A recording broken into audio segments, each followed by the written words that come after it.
I'm a member of an very exclusive club, people whom Sir Philip Green has called a CT. There was no real malice behind it. I was writing a story about his fashion brand and that was simply the way he spoke to the media. Still, there was something cathartic about watching Michael Winterbottom and Steve Coogan turn the tables and, essentially, call Green a CT over and over and over again for more than 100 minutes. Winterbottom, you can safely say, does not like Big Phil. Green is never explicitly mentioned, but the veneer of fiction is so thin you can hear the anguished cries of his legal team. This is not a nuanced character study about a flawed genius, or a gentle send-up of a knowingly ludicrous figure like Tony Wilson, as in Winterbottom's 2002 film 24-Hour Party People.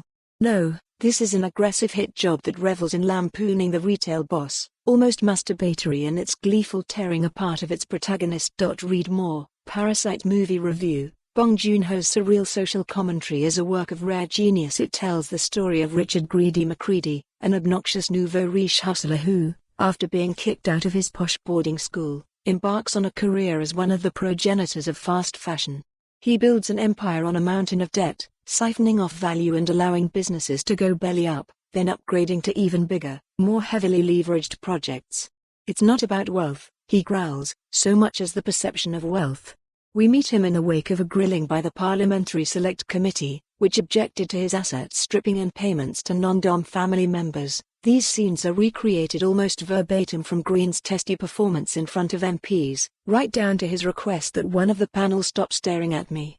Much of McCreadie's story is told through flashbacks, ripping off his classmates with card tricks, decking out his flimsy clothes stores in migraine-inducing fuchsia, playing hardball with suppliers, including Sri Lankan sweatshop bosses.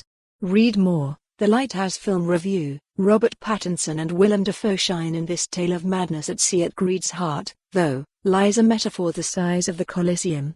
McCreadie is hosting a huge party for his 60th birthday, the centerpiece of which is a hastily constructed amphitheater, built, of course, using cheap, imported labor. McCreadie literally becomes his own Julius Caesar, while his staff, and a bunch of Syrian refugees he swindles, are cast as slaves, to be fed, perhaps, to the very real lion sulking in a cage. Coogan is a plausible and charismatic McCreadie, as you'd expect from a man who's fashioned a career playing unlikable men, although his dazzling prosthetic teeth occasionally threaten to outshine him. Read more. Steve McQueen at Tate Modern Review. Dramatic retrospective muses on what it means to be human tonally, thug. For more on this story, visit the news article link.